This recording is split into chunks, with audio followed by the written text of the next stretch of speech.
I am so delighted today to have this guest on. I'm really delighted that Ryan, I can't say Curta like a townie. Yeah, no. But Ryan Curtis is here with us. If you don't know who Ryan is, I suppose, a hero, a working class hero, townie hero to me. But he's someone who was really successful in sport and to the highest level. And I'm not going to tell you his story, but something happened to him that was like near life ending. And this guy has just come back fucking stronger, harder, tougher. And I suppose more from my looking at his conversations and his journey, more reflective, I suppose, since his experience. So thank you so much for being here, Ryan. Delighted to have you. So I always ask everyone the first question, which is probably the hardest one. So who are you and what would you like to be remembered for before we get into it? Okay. Like you said, like how am I? I'm Ryan Curtis from D1 in Dublin, obviously. Townie, very proud of where I come from, been all over the world fighting in different stadiums and arenas, and always when they announce my name, it's Ryan Curtis from D1 Dublin, Ireland. So what was it? What do I want to be remembered for? Yeah, what do you want to be remembered for? Just being a good person and trying to, make the world a better place than what I found it. That's really a big thing for me, to have an impression on people's lives and just get them to think a little bit different, because sometimes the world and people in general can be very pessimistic, and if I can have like even a little sprinkle of change in somebody's life, because a lot of people have got in touch with me and let me know that, they listen to what I say and stuff, and it changes the way they think, So yeah, that's all I want to be remembered for. Just, making the world a better place, I suppose. And honestly, I followed your journey. I knew of you before because you are obviously from Dublin 1 and I lived in Dublin 1, but my son, John, and you would have been a year ahead of him in school, I think, in O'Connell's, and But I would have known of you in terms. Now, I'm just going to be honest. I'm not a mad fan of I'm sure MMA. A lot of women aren't them fans. It's not that I love fighting. I'm a bit of a fighter myself. I love boxing. It just seems quite violent to me. Always seemed quite violent to me. Not all of it, but just like when you're watching it in the ring, there's a lot of blood. Yeah. Or not in the ring. What's the name of it? The cage. And I think maybe I'm just a bit older. Yeah. I think it's more trendy now. No, it's just that, you know what it is? There's a huge misconception about it, because it is, you're correct when you watch it and people are getting kicked in the face and elbowed and kneed and there's blood squirting everywhere. It looks absolutely horrific. Yeah.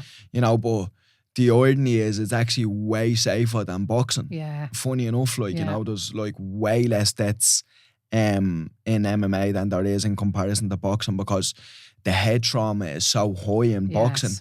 Yeah. And that repeated like thumps to the head, and then if you get knocked down you got a chance to get back up. Where at MMA, like if you get knocked down, somebody can come in and finish you, which and it does look a lot more vicious, but it's actually safer for your brain. I think the thing about it is I don't know how to win.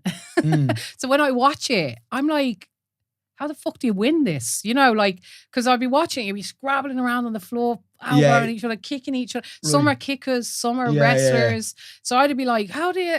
So what, you just have like a lack of understanding? A lack of understanding. Okay. And I've watched it. Now my kids, the lads love it. The lads absolutely, they stay up late, they watch it all the time. They're really into it.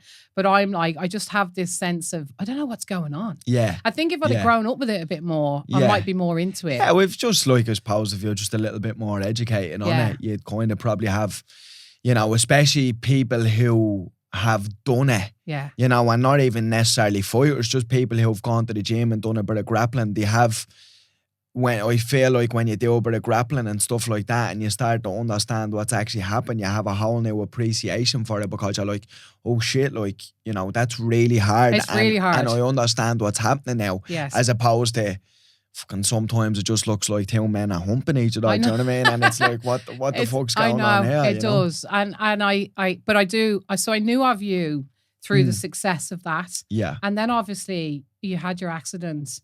And you have changed my mindset. Like, and I wouldn't say that to a lot of people. Right. But like, I actually would have watched you during your journey. And so John would be like, Ma, you've seen what's happening with Gerda, you know? Yeah. Look at his, you know, and seeing you come back from what happened to you has actually changed me. Right. Like, I would be like ultimately inspired by your mindset and just the belief that you have had in yourself. So we'll get into that because people who are listening, my listeners might not even know who you are. Yeah, I'm because sure. They might be all our ones. Or teachers. So let's go back to childhood, right? Growing up in Dublin 1. Like, I love Dublin 1. Yeah. Like, it's the heart of me and a lot of people. Yeah. What was childhood like for you? Tell me what your family was like. What was it like growing up in town?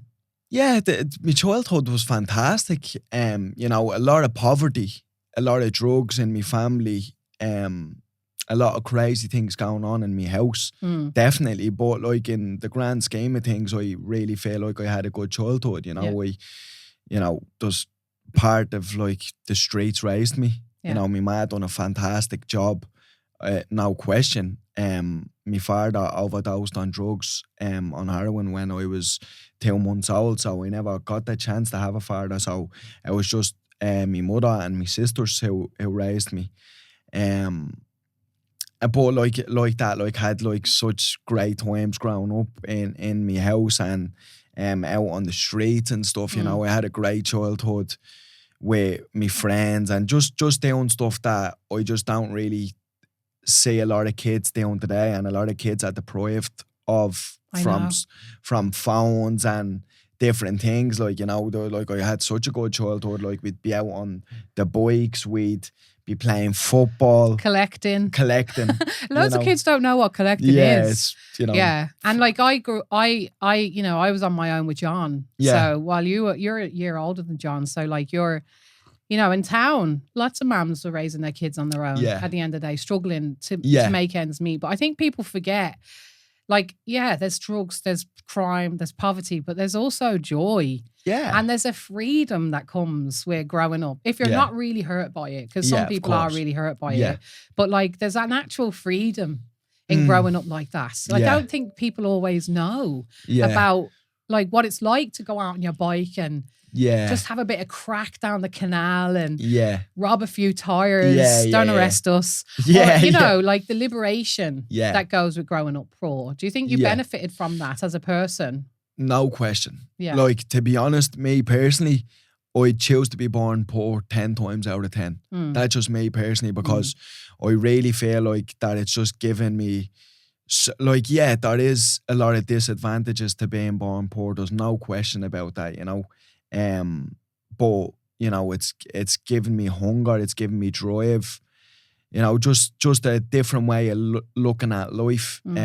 Obviously I didn't grow up privileged or, you know, like with, you know, a silver spoon or anything in my mouth, and I feel like I have a different love for life and just a different appreciation for life, I would say, from growing up like that, because I do always say the good times wouldn't be so good if the bad times weren't so bad. So if I didn't have that contrast in my life, I would kind of almost feel like, you know, because I do speak to some people, and, you know, who grew up well off and whatever, and, you know, even when I hear them speak about money, they're just like, oh, you know, why did your man just never just buy you that? Or, you know, why don't you not just buy that car? Yeah. Or why don't you not just buy this or buy that? And, you know, they're nearly just so oblivious. I know. Because they never had to struggle for anything. But I just really feel like it's such a detriment to people, you know, when you don't have to struggle for anything. And there's a line, isn't there? Though? Like, there is a line, because I agree with you. I know myself,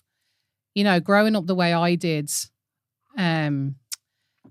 provided me with skills that other people don't have. Yeah. And a mindset that a lot of other people. But I also know that at times it nearly broke me. Yeah. The lack of stuff. And so there's a line. Yeah. I think some of us actually come out better off, but other people sometimes can't find their way out of it, or can't find the mindset, or don't know the value that they have. I definitely agree with you. You know, but I feel like if you nearly weren't broken all them times, you wouldn't be who you are today. Yeah. You know, but I do agree with you because, like, there is some people, especially like but see, it's I suppose there's people like that both sides of the classes, you know, because there's really rich people who kill themselves as well, you know, and then there's poor people who do the same, you know. Exactly. But I feel like for people like who come from areas like ours, we are very important voices for them kind of people. Like you are a stellar example of somebody who's like come from nothing to what you are now, you know. And I'm sure it's so much better because you came from where you came from. It Do is. you know what I'm saying? And the thing about that is, for me, and I don't talk about this a lot, but it gives me something that a lot of people don't have.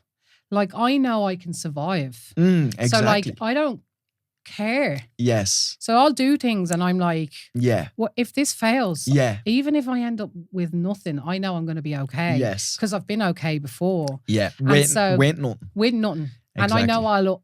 So, like, I think it's a gift that I have, that I always know that I'm going to be okay because I've survived the worst. Yeah. And if you've survived that, you can survive anything. 100%. And the other thing is, though, I always am aware, like, of what things were like before. So it gives me a gratitude. Yes. Like, I have a gratitude for things that some people don't have. Like you said, people who are more privileged. But when I go home and I'm in my house, I'm like, this is my house. Yeah. Like, I used to live in a social housing. It wasn't mine. It could have been taken away at any time. I was homeless. Yeah. Like, I didn't know where the next penny was going to come from. Couldn't buy John clothes that I wanted to. So I had all these things, and now I can get most things that I ever want. Almost anything. And I'm conscious of that. So I always keep that in mind, that this is where I came from. Yeah. And look at where I am now. So it gives me a joy. Yes. In just the most basic things that I think some people who are just more privileged don't have. And it's, I don't know, there's part of me that feels like if you've never had that hunger or you've never gone through that struggle, it's very difficult for you to acquire that. I know. Yeah. And the thing is, though, I will say this, because I talk about this. I don't know if I'd go back, if I'd live it again. And now there might be difference between your house and my house, because like research shows us, if you have a good ma, right, that actually is a good protective factor. Even if your family's poor, your ma is good and stable and loves you, right, then that actually will be a buffer against some of the things that go on in the community. Yes. In my case, like, because my ma and my dad were both addicts and it was mad, it made me vulnerable to abuse and other things that affected my my well-being, things that have taken a lifetime to heal from. So I don't know, because I always say I think I just prefer to be a basic human being and never have had the hardship. I don't know necessarily if I would live through it again. Yeah, but then you just wouldn't be an incredible person like you are, and you wouldn't be you need to think that you're bigger than what you think. Like, you're a voice for the vulnerable, a voice for the voiceless. Yeah. So for you to be in a position now to be able to, for people to look up to you and go, shit, like, she was like, she was been through it all and she's a professor. I know. You know what I'm saying? Yeah. So, like, for people from even our areas to be able, and not even necessarily only from our areas, from what up, even privileged people to be able to look at you and go, well, what excuse have I got, because she's been at the lowest and now here she is. Yeah. So yeah, it is true. I understand what you mean by it's being just a basic. The pain. Yeah, of course. It's and it's tough, but the pain makes you who you are. Yeah, it does. And I think that's a good mindset. At times I don't have that, and other times I do have it. You are right, though. The fact that I can help people and I feel like I'm really privileged that I can use my story to help people. I love it. Like, it's because it's the biggest joy that you can give to somebody. It is. I remember even reading a book, and there was like a millionaire,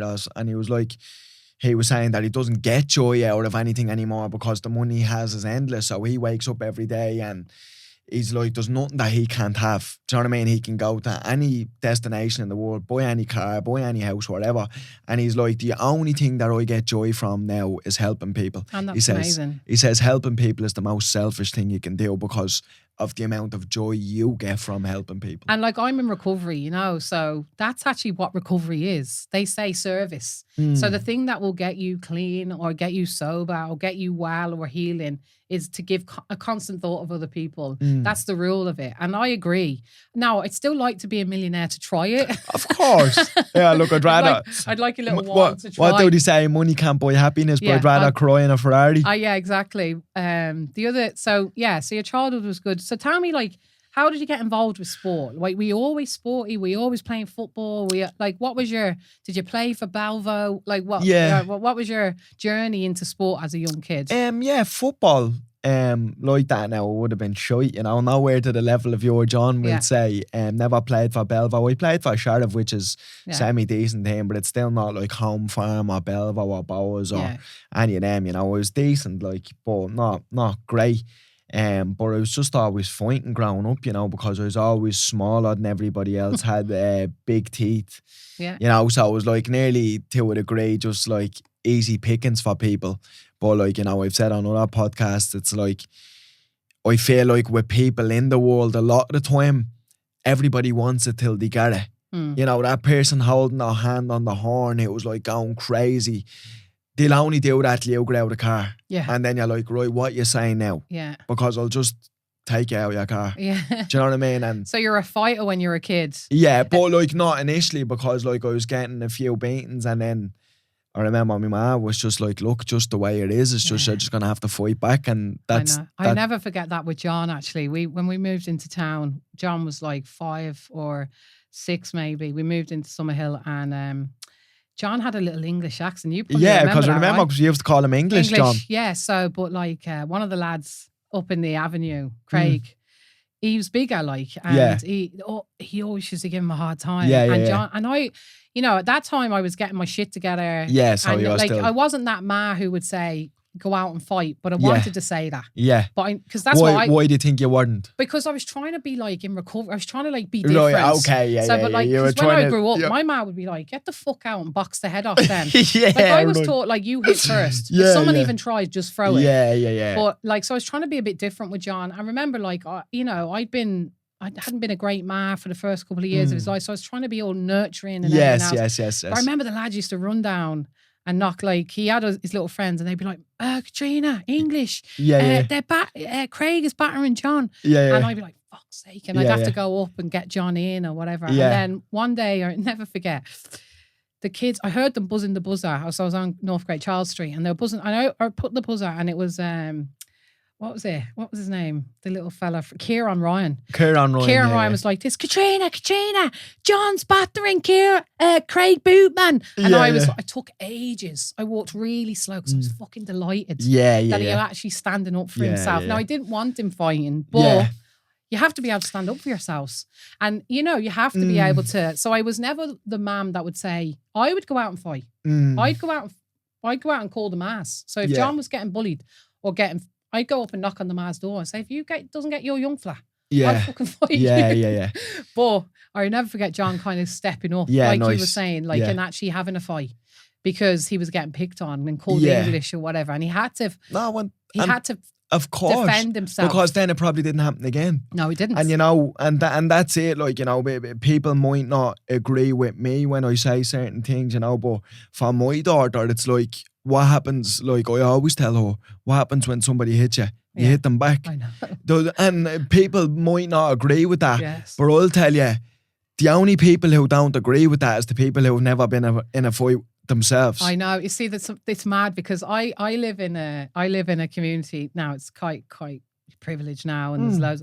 Like, no one says that to their kids. I'm sure. I come from. And I would find it hard to say that. I find it hard, but like, it's not because I would find it hard to say to lads, go and fucking hit him back. Yeah. And it's mad because even though that's what I come from, and that in part of me agrees with it. Yeah. There's another side of me that's been around so many people, different people, that I've internalized some of the things that they do. Yeah. And now I'd be like, what is the right thing to do?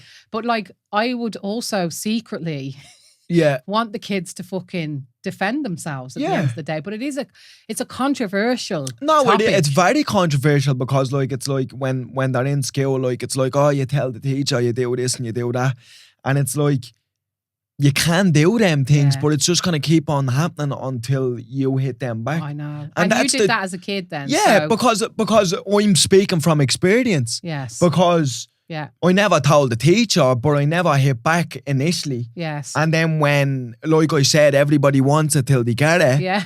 And then when you hit them back, then it's like, He's not oh, gonna. shit, you know what I mean? And it's funny you say that because my husband Dave is short, right? Yeah, and he, right. And he went to school. He was 4 and they were all 5. So his mum sent him when he was like just turned 4. So he was small anyway. And then he was the smallest in the class. And so Dave is a fighter. Like, Yeah. Because he was small, Yeah. he had to fight. Yeah. So like no choice. But even now, like if we're in the car and someone, now he's not violent No, at of all, course. and he's not with me at all.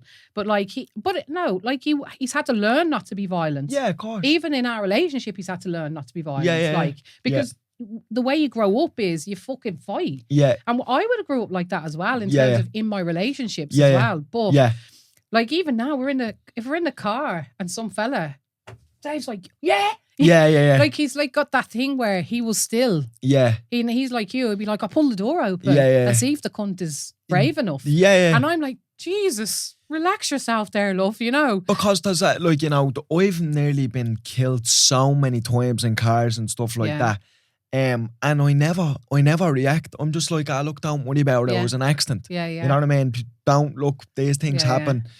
And then there's times where I've made a mistake in a car and, you know, and people are like holding a hand on the horn and screaming. I know. And it's just like, you wouldn't be like this if we were face to face. I know. So there's times where I have got out of the car and I'd be like, I'm not aggressive and whatever. I'm just like, what's your problem?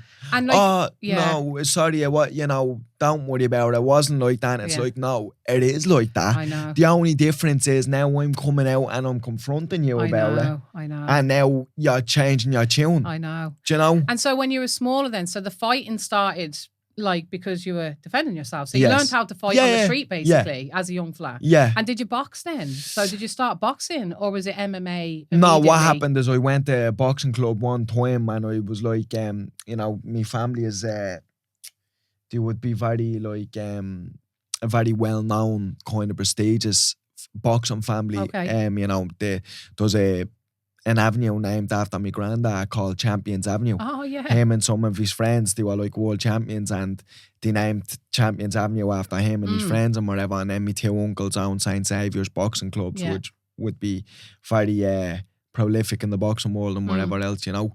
But I never really liked boxing for whatever reason. I just never got into it. But I did go to Corinthians one time and I think I was in the club 3 days or something. And there was a club show on in Docklands. Oh, yeah. And I was just there. I didn't know how to box. I didn't know how to do anything. But someone didn't turn up. So they said to me, do you want to fight? Oh, no. And I was like, yeah, I fight anyway, so let's do it. But what was really unfair, what they done was they put me in against a guy who was way heavier than me and had a lot more fights. And he kind of bashed me. No. And really just like, and it was in front of people, That's you know, horrible. stuff like that. Like, so I was like, that kind of really ruined my confidence a little bit, like in terms of fighting. So I was like, oh, like this, like what the fuck, like I don't even know how to fight. And you put me in it. I didn't think that at the time, but I was like, oh, I'm not doing this anymore. So I stepped away from boxing for like a couple of years. I would have like, cause you know, like that. I only done boxing for 4 days and he put me into a fight. So then I went to football, and then kind of after football, then I went into MMA. How did you get? What was the first? How did you get into MMA? How did you hear about it? You're in school. Did you go to Larkin? No, we went to O'Connell Secondary. All the way up. Yeah. And we were speaking about it in the class, like, and one of the guys goes like, "Oh, do you ever see that UFC stuff?" And I was like, "No, what's that?" And then I seen it. And was Conor McGregor around then? No, this was even a decent bit before Conor. Like, sure, to be honest, when I start doing it, people thought it was WWE wrestling. That's how far back it was, like, you know. Yeah. Because even Terrence Power does always say, like, I'm the first person that he's ever even heard of doing it. Yeah. So it was, one of the guys from the class was like, oh, I know a guy who does that, and I know he teaches it. my first ever coach, Eamon Cumberton, and he had us in the gym, at the boxing gym, and he used to pay the guy who owned the boxing gym so we could train in the gym with him. You know, he was such a nice guy.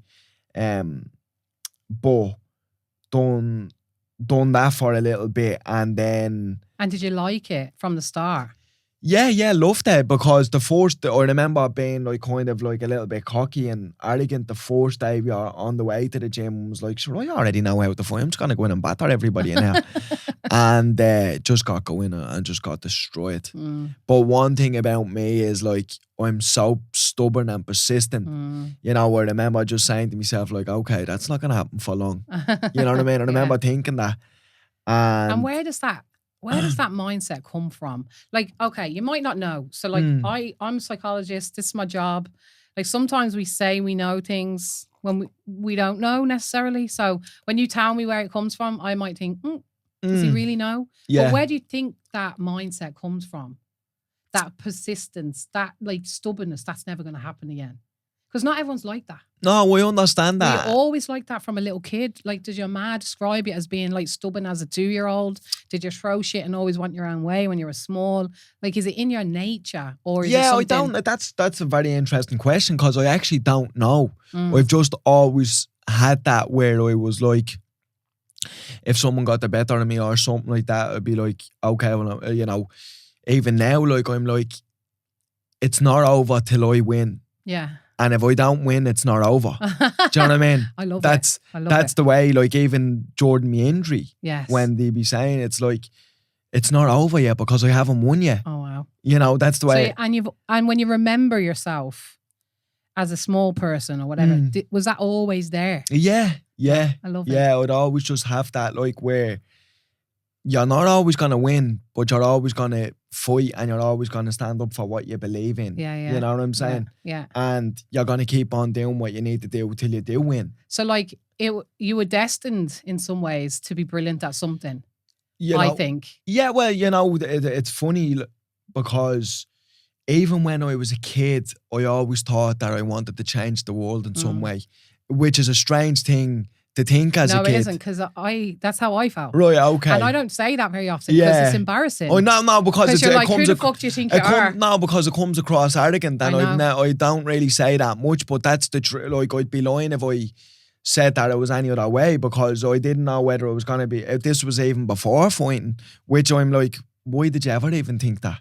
But you know what's mad, you say that. So I always, when I was younger, a kid, I knew that that I was going to do something special. I used to have them thoughts, right? And then the saddest time in my life, was when that belief went. So like, I don't think it's hope. People say it's hope, but I used to be like, I'm going to be great at something. Like, you know, like deluded, everyone would say. Well, it's but deluded. I had like notions, like I was going to fucking, I don't know. I just had this sense that I was going to be great at something. Yeah. And I used which to is a crazy thing to think, really, because like, especially with all the bad things. Yeah. All it's the like shit. what gave you the right to think anything like that?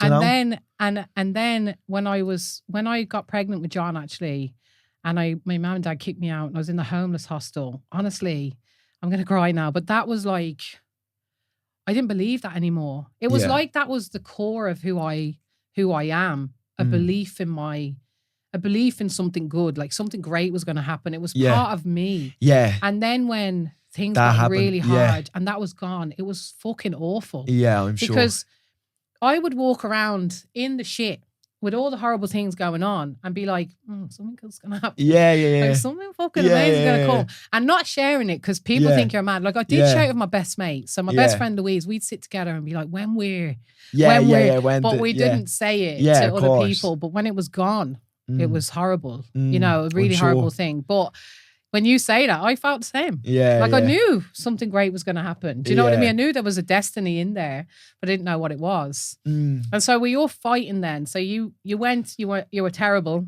and you were like, I'm going to be good. That's never going to happen again. Like I'm going to get good at this. So did you just keep going then?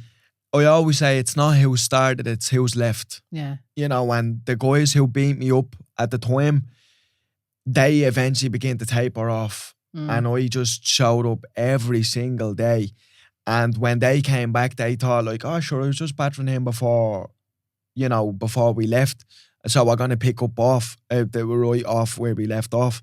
And that wasn't the case. Yeah. Because I was at the getting technically so much better. Yeah. I was at the gaining experience. Yeah. And that's it. It's like persistence and stubbornness can just really get you a long way in life. It's funny you say that as well, because when I think about John when he started playing football, like I took 5 kids down to Balvo from the avenue. Yeah. And so they all came with me. It was Mika, Kieran, they all came with me, right? And John stayed and the lads dwindled off, right? Yeah. And but like you said, like it's and he was never at the beginning the best, but he always had the best attitude. Yeah. So like if he lost the ball, he would win that ball back off you 100 times over. Yeah. He would never let you pass him, even if he wasn't technically the best at the beginning, because he's, of like course. There was Graham Burke was fucking phenomenal. Yeah, like class. He was the best. Still class. At 7 years of age, I was like, this is like Henri. Yeah. I couldn't believe how good he was because I love football my whole life. Like, so I used to be watching him going, this is fucking amazing. This 7-year-old. Yeah, he's class. But John had this, the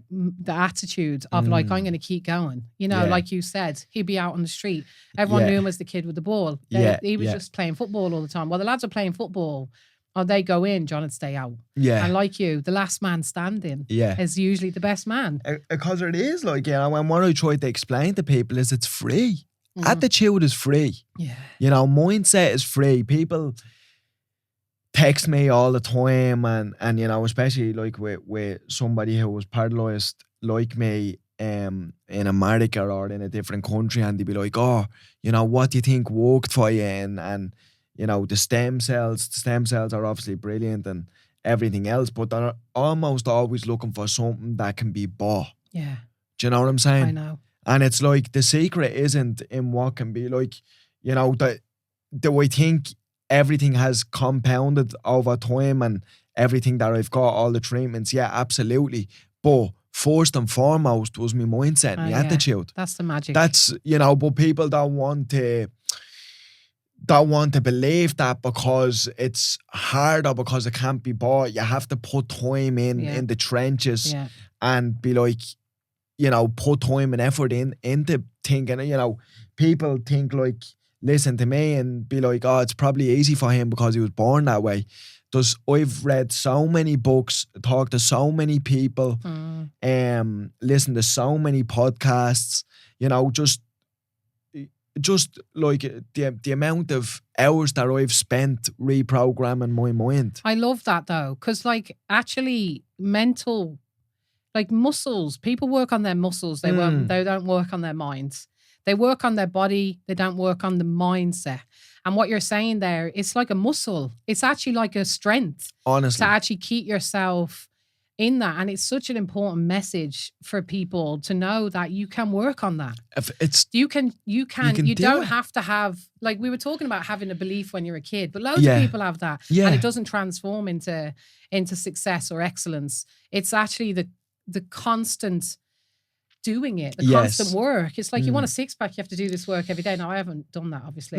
But like, if you want to have a better mind, you have to work on your mind every single day, even when you don't feel like doing it. I know, but people like a cop out and go, oh no, he was just born thinking that way. Yeah. Do you know, because if you can use that as an excuse, then you don't have to look inward on yourself and go, maybe I should think, or maybe I should change the way I think. But sometimes I think, so when you talk about that on your publicly, sometimes I have this feeling of compassion or for some people, because sometimes I think when people have depression and they have trauma and they actually have real life, like because there's different people. There's some people who have the capacity to do it and they don't.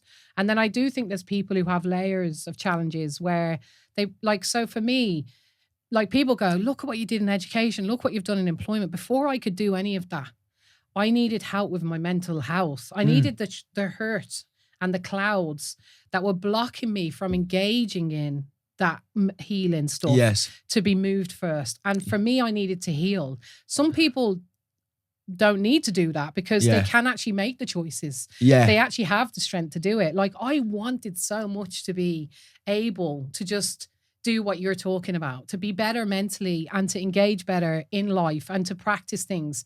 But I had a lot of darkness in there. Yes, I'm and a sure. lot of it was so needed to be kind of spoken about with a therapist for a Yeah. while before I could actually, like you're talking about, do the other work.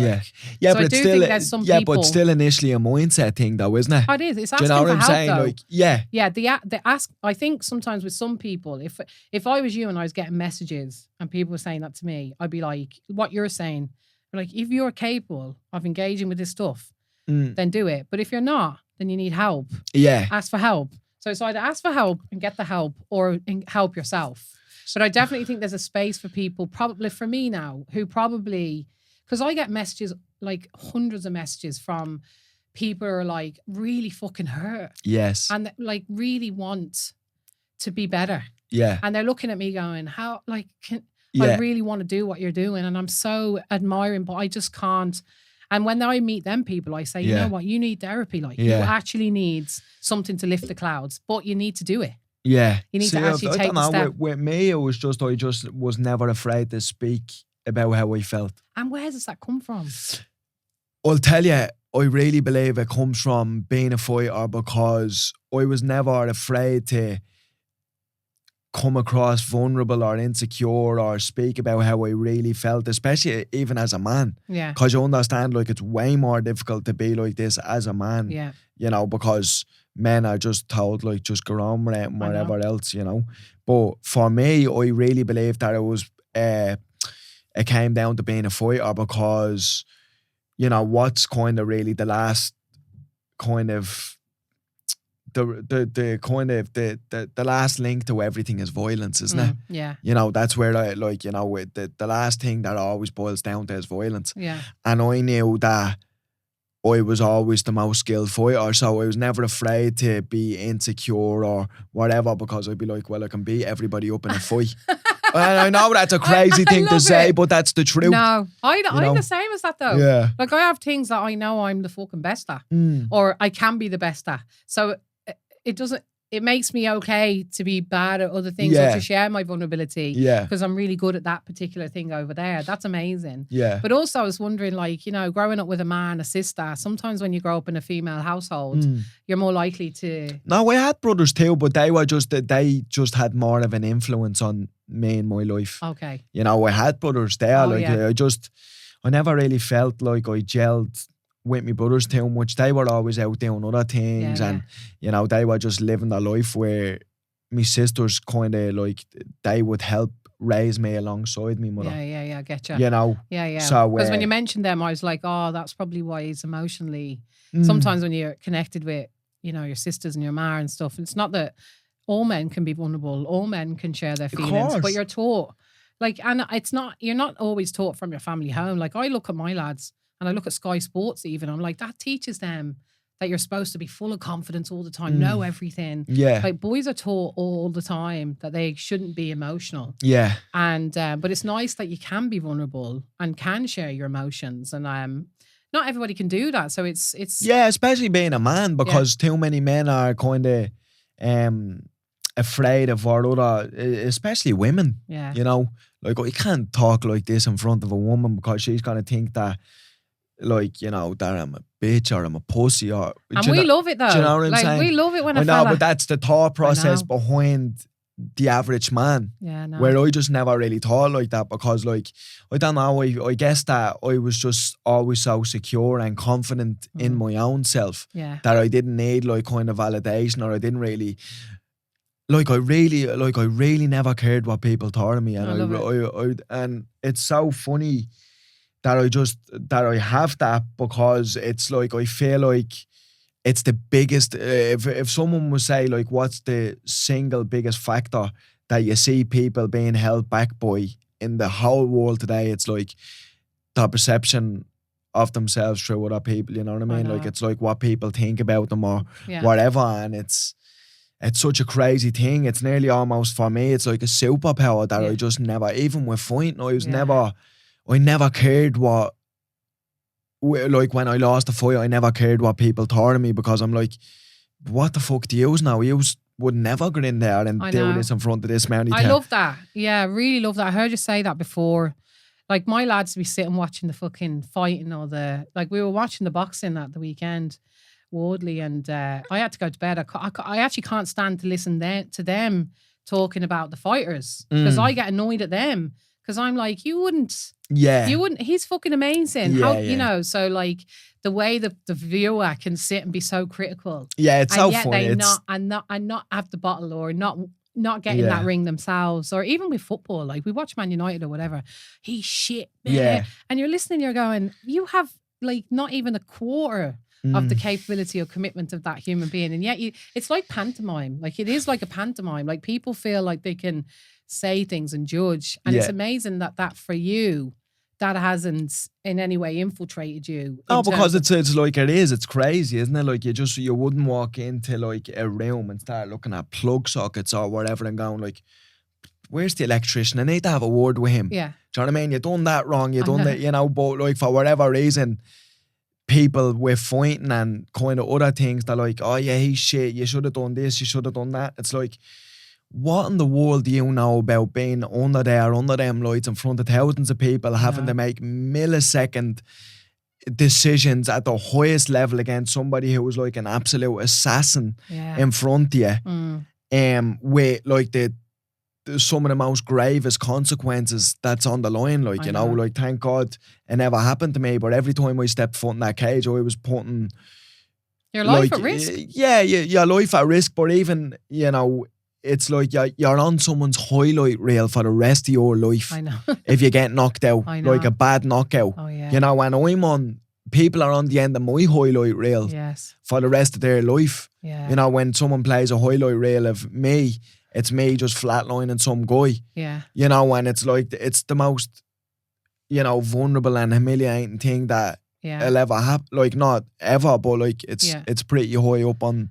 you know, list. So I never cared about someone's opinion who wasn't willing to step in there and take that risk. That's you know, great. because there's too many people who laugh and judge and point at people and this, that, and the other. And it's like the biggest waste is to fear failure so much that you'll never even take a risk. I know. That's like when you get to the end of your life, when you're lying in bed, when you're 80 or 90, and you're like, I wish I could have done that. Do you know what I mean? Yeah, exactly. And it's like, yeah. Fast forward. So tell me about. So you have a daughter. Yeah. So you're boxing. You're fighting. You're getting really popular. You're getting successful. Really successful. One of our most successful MMA fighters, UFC, and you have a baby as well along the way. Tell me about that. How did that happen? What was the, falling in love, having a daughter? Was that all like going so well? Like the fight career, the relationship, the baby? Yeah, everything. Me honestly, I was living the dream. Yeah. I was really living the dream because. And were you here in Ireland? Yeah, I was here. I was in Dublin. Yeah. Yeah. I really, at that stage before the accident, I was living the dream because for me, I'm so thankful that I understand, what I value in my life. And it's not money and it's not success and it's not fame and status. Like, like I said, I was really happy just having been with my daughter every day and doing stuff for her and stuff. So I was content with where I was, but I was always striving to have a better life and whatever, because I do think that it's be grateful and be happy with what you have, but be always striving to make it kind of better and, stuff like that. But like that, I was... So you're living the dream. Living the dream, fighting every day. Yeah. Training, everything's home's great. Good, kids, life, heading down the path. On the way to the UFC and so, stuff, tell us about what happened to you. Just like it was a normal Thursday like any other. I used to drive, so my MMA gym is called Fight Academy Ireland, and that's up in Belfast. And I used to drive up there 3 to 4 times a week. So it would take me 2 hours to go up and 2 hours to get back. So Thursday, I dropped Kassier off at school, we had breakfast together. I dropped her off. We always like to play little songs in the car and sing and dance in the car. Great. And dropped her off. Picked her up from school, went and had like lunch and stuff like that, and then left to go to Belfast, and was just a normal training session like any other. And about 15 minutes before the end of the session, I was in a position that I was in millions of times before, but the difference, my arm got trapped this time. And as my arm got trapped, the guy lifted me up and put me on the side that my arm was trapped on, so we couldn't post out with my arm. So he lifted me right up in the air. It's like a suplex. And when he dumped me, my neck came straight. I remember just being up in the air and just looking down at the mat and going, fuck, this is not going to be good. Whatever is going to happen here, this is not going to be good. And then I remember I didn't even hit my head. It was just my neck. And I remember just lying face down and was just paralyzed, just couldn't move anything, was just lying there and was just like, I used to get really emotional telling her. It depends, sometimes I still do, because like Kasia is the only thing in the world that makes me emotional. Not the only thing, but like it's like when I speak about her, like a lot of the time I get emotional because I just love her so much. And I remember just lying face down and was like, you're never going to be able to hold Kasia ever again. Oh, God. You know, that's the first thought that I had, which is crazy. Like, I didn't think about what was at the happening. Anything else was just, you're never going to be able to play or pick up your daughter again. So you knew immediately that you were paralysed? I didn't. Like, I was like, I just knew there was everything. And could you feel your body? I could feel my body, but I just remember like telling my brain to do shit and it just wasn't happening. Wow. Do you know, I'm just like lying there, like just flopping. And could you speak? I could speak, but because I was so high up on the spinal cord, when it gets as high as it went, it controls your diaphragm. Yes. So I remember like I was at getting stabbed, because I remember calling for the coach, and I was like, I remember calling for him, but I was like, bah, bah. Like, I was like, I was screaming, but it wasn't happening. Wow. So I could speak, but I couldn't, you know, it was very low, very muffled. Because like that, like what was happening was my diaphragm was shutting off. Yeah. You know, so I do even say like, I'm very blessed to not need a machine to breathe for me. And you didn't need a machine straight afterwards? No, good, thank God. Because a lot of the time what happens do. is you have to make an incision and get trached and stuff like that. But that, I was very close to that. Yeah. Very close, because I did need a machine to breathe in the night. Yes. They used to put this mask on me. Yeah. And I'd have to sleep with it, which was like, I can't even tell you, I'm not a claustrophobic person. But see, when you can't move your hand to your face and you're just lying there and there's a machine on your face. So the only agreement was that I would sleep with the machine, but only if there was someone standing at the door, like a nurse or a doctor or whatever. Somebody had to be at the door at all times. Oh, wow. Because there were so many times like where like I would wake up with sleep paralysis and stuff like that, and I'm like lying there with this machine on my face. I can't move. I can't even really scream because my diaphragm is affected. So if they were just even a little bit outside the door, they wouldn't have heard me calling, because it was like, nurse, you know, and that's me screaming at the top of my voice, like, you know, so. That's horrible. It's so, it sounds traumatizing. Yeah, honestly. Even when you talk about it, I can actually feel it from you, how scary that is. It was really horrible. So you're in the hospital and they say you're paralyzed. Like literally, they do all the tests. So they must be. So at the beginning, were you like, this is going to come back?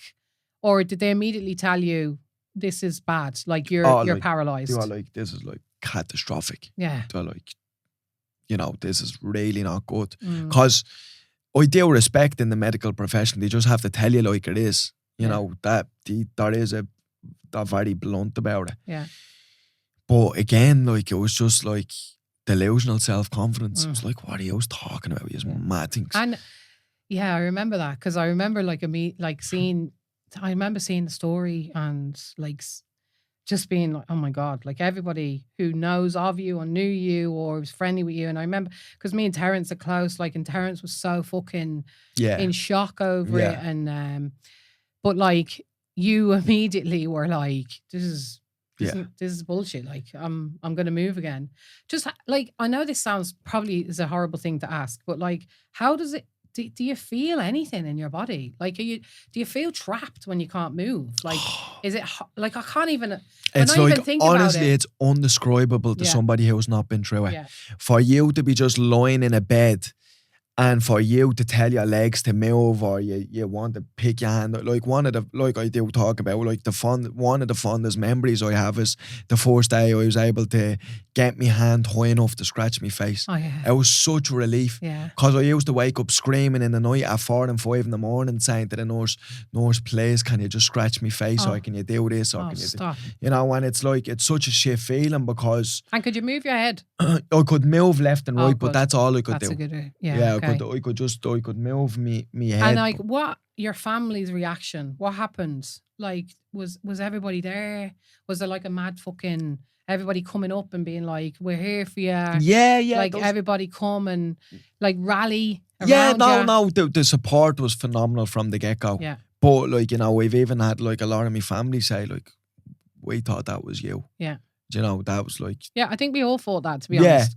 Yeah, like, yeah. And a bit funny, like, when I'm following you on social media and what's happening, and like, everyone's like, he's fucked, like, you know. But you know who didn't? Who? You. This guy. Yeah. Know what I mean? And that's amazing. And that's the difference. Yeah. Do you know what I mean? That is the difference, because if you believe you can do something, you'll do it, and if you don't, then you won't. Yeah, you but know, like, you're the testament to the ultimate mindset at the end of the day, because like, you know, most of us, when we're told something about our physical being or our bodies, especially from medical professionals, even if there is a chance that it's not true, we'll accept that and we'll go. And then they play that out. We play it out because they're the specialists at the end of the day. So the fact that you didn't have that is just a testament to, I suppose, that mindset. But also, I think it's a call to people to never give up, like, to never stop. I just knew me, and I knew what I was capable of. And what gives you the right to walk into this room and look at me and tell me what I can and can't do? You know, Was there ever, though, a time in that, like, first 3 months where you were like, maybe this is not going to happen? Like, was there dark moments in all of it? Was there ever a time when you were like, I just don't want to carry on, or I don't know if I can keep doing this? Or were you always focused on getting through it and getting out of it? I swear I'd be lying if I said no. Like, you know, I always believed. I really did. Yeah. And I know, you know, sometimes I even, speaking about it now, know how crazy that sounds. Yeah. You know, but I just really believed it. But I think it's important to say it, because at the end of the day... No, of course, because I don't want to lie and be like, oh no, there was times like where, you know, where I was second guessing myself, and I'd be lying if I said that, because there really wasn't. That's amazing. Which is crazy, I know. Yeah. I know, but like, you know, those... you just had it. Yeah, you just had it. It was like I already seen it. I was just waiting for the time to go by to play it out. So, like, fast forward a bit. Tell me what it's like when you first get to move one of your limbs after being stuck. Do you remember, like, the first time you're able to feel something or move a toe, or like what? Yeah. Do you remember that? Tell me. Yeah, it was like probably about a week and a half or 2 weeks after I was able to like wiggle my toe. Yeah. And you know, that was it. Like, I knew. How did you feel when that happened? Was that amazing? Yeah, it just felt... Were you lying there the whole time trying to wriggle your toe? Like, so for 2 it was weeks, like, I always say, I don't know if you've ever watched the movie Kill Bill, have you? Oh yeah, I have. Like, do you ever see like where she gets into the back of the Jeep and she's like, wiggle your big toe? Yeah. That was like me for ages. Yeah. You know, I would just like look at my feet and I would visualize me moving my toe, and you know, that was it, because like I do say to people, before I could actually do physical workouts, I was doing mental workouts. And I was visualising me back running with my dog, back playing with my daughter, back doing everything that I said I was going to do. Yeah. And, you know, and I am back doing everything that I've said I was going to do. Amazing. Do you know, because even running. So did you feel elated, like when you lay there and the toe moved?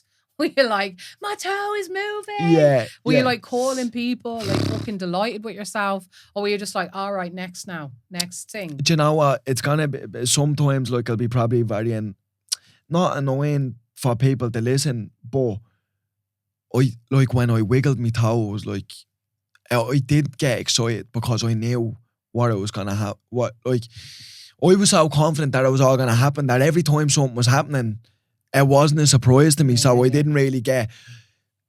Has there been any moment where you've gone, oh my God, look where I've come?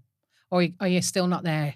You're not at the place that you know you're going to be at yet. Yeah, you know not really, because again, I knew I was gonna do, and sometimes like when I'm saying these things, that's what I mean by like I don't want your viewers to listen in and be annoyed or whatever, because sometimes like when I'm saying these things, it's coming across arrogant, or that's the way I feel when I say these things. It doesn't come across arrogant at all. It's just like I know, because it's very hard to explain to somebody that I just knew that I was always going to do these things. Yeah. Do you know what I mean? And sometimes when I'm saying it out loud, it's just like, I feel like it's arrogant me saying that, but it's really not. I just had so much self-belief and it didn't matter. I think there's a difference though between self-belief and arrogance. Yeah, of course. But I don't think you sound arrogant. Yeah, I just don't want it to come across that, because I'm not an arrogant person. I just really believed deep down in my heart that this,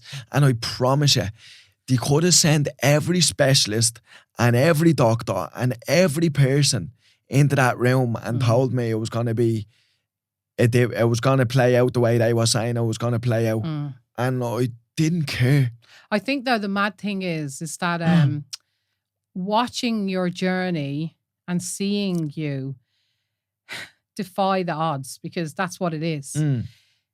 It actually has made other people believe in themselves. Yeah. Like when you were younger and you were like, I'm going to change the world.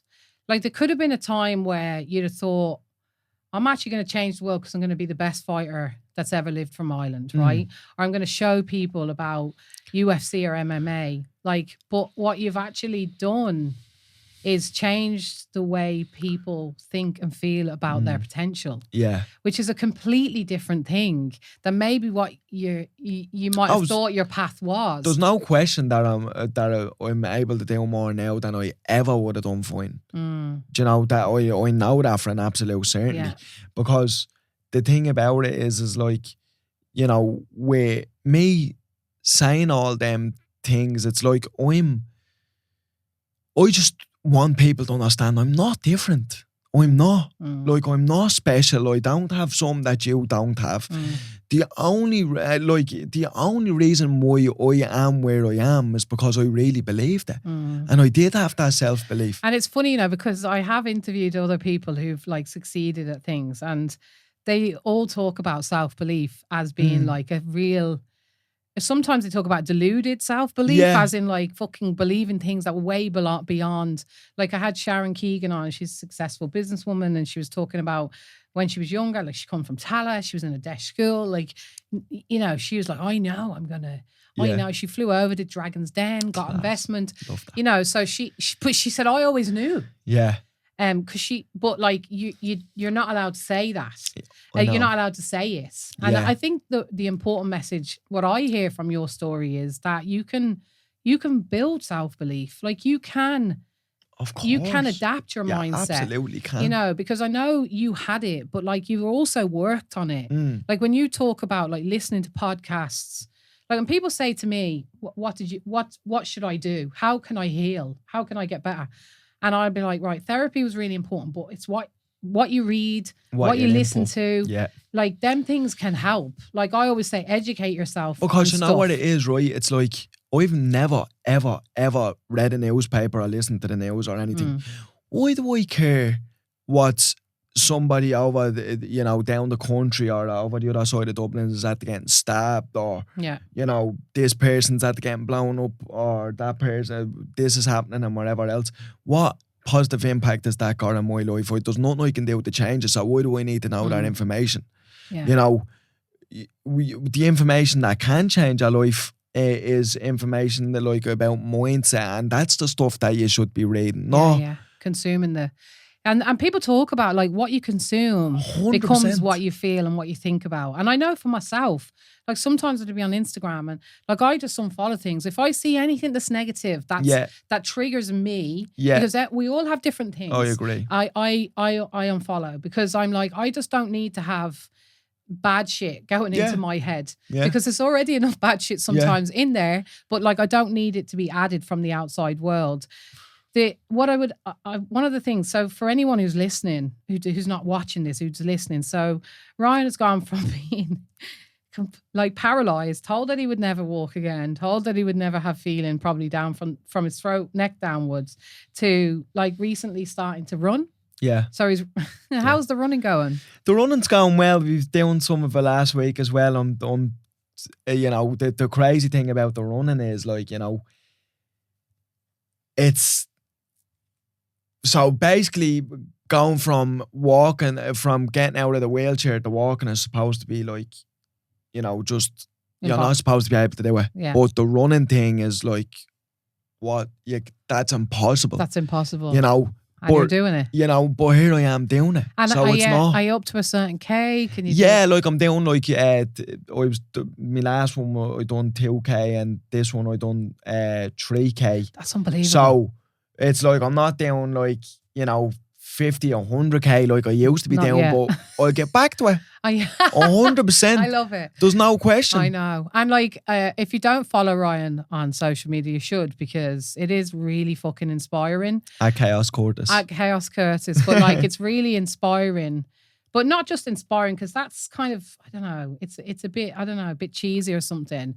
It's a real positive story. It's a really positive example of how you can do whatever you put your mind to. And I would always kind of rail against that a little bit sometimes, myself personally, because I'd be like, but I actually have learned a lot from your story myself. I appreciate that. And that's challenged me and the way I think about things in myself. You know, like I think in America, like they're much better in some ways at being like, I'm amazing. Yeah. And I love it. I do. Like when I do my talks, right? This is because I do talks everywhere. I have like 5 rules for life. And one of them is be American. Yeah. I joke for the Irish audience, but I always say you're amazing. Yeah. And say other people are amazing. And say it often. Like one thing that I really love about America is that they tell you that you can, from the second you were born, you can be the president. Yeah, yeah. You know, the parents just saying, because I never got that from my mother or really anybody in my family because they didn't get it. I don't, you know, it was generational. Yeah. So like what they would say, like, you know, generational trauma goes through the whole family until someone feels it. Yeah, yeah. And I feel like I'm feeling it right now for my family and I'm breaking generational cycles. Same. Like if you could hear how I would speak to my daughter, I could say like I tell her she's amazing. I tell her that she can do anything she wants. So she's gonna grow up believing all that stuff. The important thing about that stuff though is you have to tell people they can and then give them the opportunities to do it. Yeah. Some of the things about the way we grew up is like we weren't always told that we could, because you'd have inconsistent messages from school, from family, from intergenerational trauma, but also from like social workers and guards and, you know, teachers or whatever who didn't get that you could be as great as everybody else. But then also the opportunities. Like if you look at Dublin 1, like there's no fucking sports centre. Yeah. There's no... You know what I mean? Like there is an opportunity. You have to give people opportunity as well to be great. Like, because we're rare. Yeah. Like we shouldn't be rare. Because there's so many talented kids who have the ability to be amazing at everything. Yeah, of course. But they're just not given the opportunity to. And so like when I'm talking about, I think mindset is one thing, but I also think you can't teach kids a lie as well. But you tell them that they can do anything, but then you don't let them. Yeah. You give them shit schools. You don't give them money for sports. You don't allow them to their classes are overcrowded. Get the same opportunities, their teachers don't understand what it's like to come to school when you're a bit bit common and you're a bit feisty. Yeah. Do you know what I mean? So I definitely agree that I think mindset is really, but I also say, you know, be American about things. Yeah. At the end of the day and like be like, I'm amazing. Yeah. And you're amazing. And we're all amazing. Yeah. Because it's not an Irish thing. No, of course, and I do. It's just, I do, because them things what you're talking about, it's very hard to change all them things. Like, you know, well, it's not really hard to change them things. The government just don't do it. No, they That's don't. the reality. Yeah, they don't. So instead of, my kind of thing is, you know, if you haven't got the resources there, just keep on going, until you're able to get some way, your foot in the door some way. I always say to people, know? so what I say to people is ask for help. Yeah. Just keep trying keep asking. The only failure is not keeping on trying. Yeah. Don't give up. And if you do give up, it's okay, because you might be fucking broken. But lie down for a bit and then get up again. Yeah, because again, like I said earlier on, if you haven't won, it's not over. It's not over till I win. That. I love that. Do you know what I mean? But that's the truth. It's mad you say that, you know, because you know the book. So I wrote my book when I was asked to write the book. You know, it's been in the top 10 for 2 years. Unbelievable. It never I love it. I love every time I see it. I know. I just love it. But the thing is, like, people say to me, "Oh, did you think it would be this successful?" Like, kind of like, and I was like, "Yeah." Yeah. I actually said to the publisher, "This is going to be the best book, the best-selling book." And she was like, she was scared. Like Patricia, my editor at the time, she was like, she's quite privileged, lovely woman, but like, I don't think she met anyone like me. Yeah. You know, like someone who believes. Because you know what it is though, they're nearly as, I feel when people say stuff like that to me, they're asking you in the hope that you say, "Oh no, it was a little bit," like, you know, but because they would feel that way. No, I was Do you know what I'm trying to say? Yeah, so I'd be like, I know I'm not supposed to say this, but I knew this was going to be the best book possible. And I knew I was going to do everything I could. Because the thing is, like, I've done everything I could to make sure this book's successful as well. So, like, when you have the mindset that you think is going to be brilliant, it actually affects the way you behave. So I would have been like, selling a book isn't just about a good book. It is a good book, but it's also about going on the shows, doing the podcast, doing the talks, going places you don't want to go. The work that goes into it as well. And I'd be like, I do the work as well. I know, but you understand what I mean by somebody might be listening to this and think that's arrogant. I know. And I don't want anything that I say to come across arrogant. But know what the thing about it is, I like the way I think, I would never ever listen to you say something like that and think she's arrogant. But it's the difference between self-belief and arrogance is probably, self-belief is believing that you're believing that you're going to be successful, but also knowing that you can fail. Yeah. But that you're not going to give up. Yeah. Whereas arrogance is like fundamental belief without any awareness that you can fail at all, and having like a negative attitude towards other people. Like almost looking down on people. So there's a line. I know, but like, isn't it crazy that you can't even, in this day and age, you can't even become across confident in the hope that someone is misconstrued. But it makes people really uncomfortable. 100%. Like people, like I don't know how many. Even today, I was talking to Dave, my agent, and he was like, "Yeah, you're quite intimidating, you know." Yeah. And I was like, "Jesus!" And he was like, "Because you're so confident." Yeah. I'm like, and what is wrong with that? I know. I'm like, I actually can't be any other way. Like, I would love for my daughter to grow up to be a woman like you. Yeah. Do you know what I'm saying? Yeah. And it's like, I'm just confident, but like, I actually can't be another way. Like, you know, sometimes like I've tried to not be who I am, as in like to be more palatable to people. Okay, tone it down. Or to tone it down a bit. Yeah. I actually can't. Yeah. And it feels and you should never though. I know, you but should it feels never really, tone yourself down for somebody else. It feels really uncomfortable to try. I know. To do that. You know, like it actually blocks your progression to try to be someone else. Because you're not being your authentic self. Yeah, exactly. You know, when people do see that, you know, people quickly find out. But this is the thing, like people, like I am myself. Yeah. Like, and so people go, "Oh, people love your story, or they love you," because I'm just myself. Yeah. I don't want to be famous. I just want to help people. Yeah. I want to challenge the norms around poor people. I want people to know that fucking Dublin 1 is full of the most talented people. Yeah. Not even just talented. I believe the most talented people live in the most poor communities. We have resilience. We have fight, energy. We know how to survive. We know how to buy and Charisma. sell you. Yeah. There's charisma. There's all these skills. So like for me, it's like I'm passionate about that, and I'm doing stuff that I'm passionate about, and I can't not be intimidating. Dan even said it to me, didn't you, Dan? Dan's the podcast guy who's in behind the curtain there. But I remember Dan saying, she's very direct. This one or something. But why should you not be direct? I know. But Do you know what I mean? Like you said about men, like men are taught, that you shouldn't be emotional. Women are taught that like we're not supposed to be, we're supposed to run the family and be that way in the family, but you're not. Like it's supposed you're not attractive if you're like a direct woman at the end of the day. You are and you're not. Yeah. Do you know what I mean? So there's like conversation. Men go like, oh, I wouldn't marry her, but I do other stuff to her. Yeah. If you know what I mean. So you're taught that you shouldn't be a certain way. But for me, I'm like, I just have always been. No, I always want Casey to challenge people. Yeah. Do you know what I mean? Especially speak up if she doesn't believe in something that's being said. Yeah. I don't ever believe in cowering down or. And how are you with her now? Like how is being a dad? Do you love being a dad? Because I've heard you talking about it. Honestly, just the best thing in the world. Yeah. Like I've never had an experience like, but like I said, I never had a father, but so it's nearly like I just want to be everything for her that I never had from my own father. Obviously, I got plenty of love and care from my mother, but honestly, it just makes me the happiest person in the world when I'm with her. I don't need anything else. Like I don't need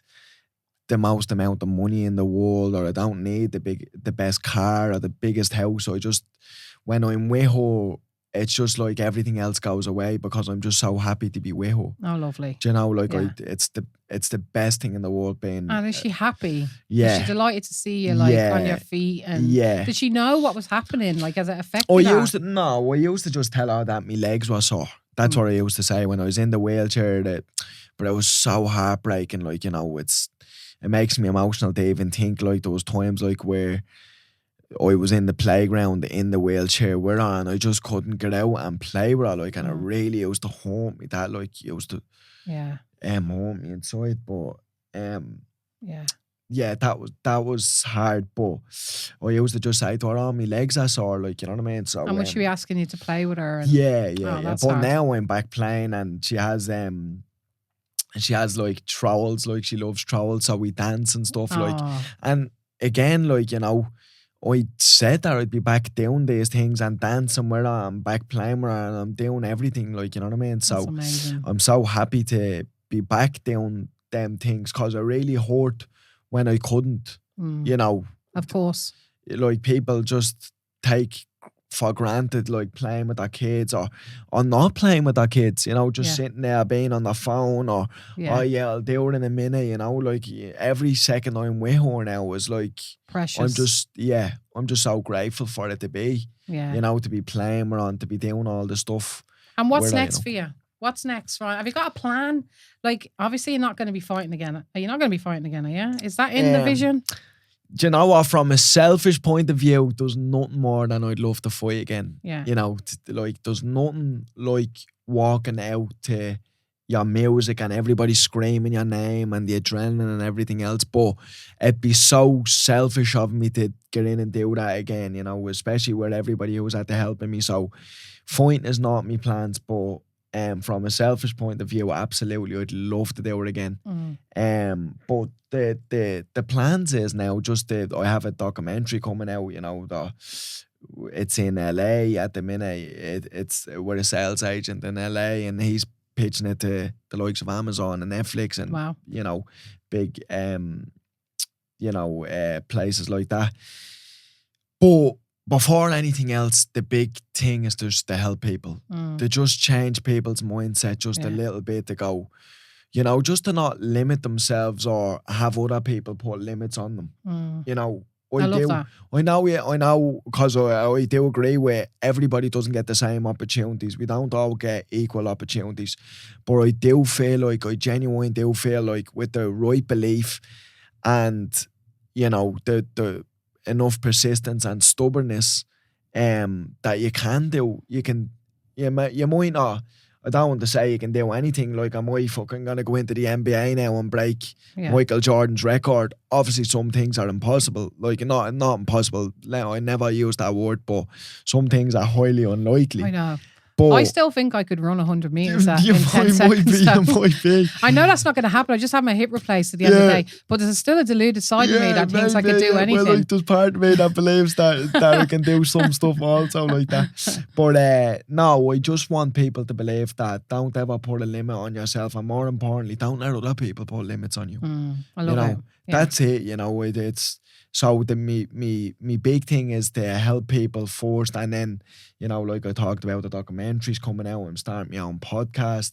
You know, we've been in talks about doing my own book and stuff. Amazing. You know, so if you need a hand with that, I am really good at that. You know, I did have a few questions for you because I know about that woman. You know, so I've so many business things coming up. You know, I'm speaking at a men's mental health conference tomorrow. Yeah. You know, I'm doing so much. The irony is I'm way busier now than I ever was previous, like, which is crazy. But the biggest thing is just to help people. That's I love it. So we finished where we started. What do you want to be remembered for helping people? Ryan, you've helped me. You've helped me think about things differently and be more open. And you've also helped me just be more persistent in my own. And actually, you've given me permission to be crazy in my thoughts in some ways, which is nice. Yeah. It's to actually say, yeah, I believe in myself. Well, it's only crazy until it happens. I know, but I believe in myself. But I love to think that it's not over. Yeah. It's not over till I've won. I fucking love that. You should trademark that unless somebody else has said it before. Because it's not over. Yeah. You know, even if you think now is the end, it's not over. It's not over till you win. It's true. And whatever your definition of winning is, define that. Like. Yeah, that's it. Because success and winning means different things for everybody. Yeah. You know, it really does. Like, you know, your definition of winning might be to get your own house. Yeah. It might be to get this job. It might, you know, success is different. Like, one thing that I've previously said is, like, someone says, what does success look like for you? And success looks like for me is, how does my daughter speak about me? Yeah. You know, that's probably the most important. What does she think? Yeah. What kind of a man does she think I am? Yes. That's for success for me. Yeah, same. You know? For me, it's been loved and loving my family. So like that, my marriage is good and the love with the kids is good. That's for me what success is. I know I'm successful in the other world, but like my definition is that. Like when I have that right, it feels like I'm winning at the end of the day. So I love that. So I think we'll end it there. I could have gone on for ages longer. I know, me too, we could, but thank you so much, Ryan. No, I really appreciate it. And I can't wait to see what's next. I can imagine you'll have a best-selling book, you'll have a movie in Hollywood. I can see that for you, even if you can't. You probably can see it too, but I can see it for you. And I really appreciate that you're a great role model for the lads from Dublin 1. Yeah. Like, we need it. Yeah. We need it. And we need to be celebrated. Yeah. We need townies to be fucking celebrated. Because we're champions. We are champions. You know what I mean? Yeah. We are. Yeah, exactly. You know, and that's it. Like, you know, they like some of the kids growing up there just need somebody. It doesn't have to be me. It can be anybody, you know, but like, you know, you just need somebody to look and go like, oh, you can do this. Yeah, because you can. Exactly. Do you know? Thank you, Ryan. Thank you so much. I appreciate it, Katrina. Thanks so much. Yay.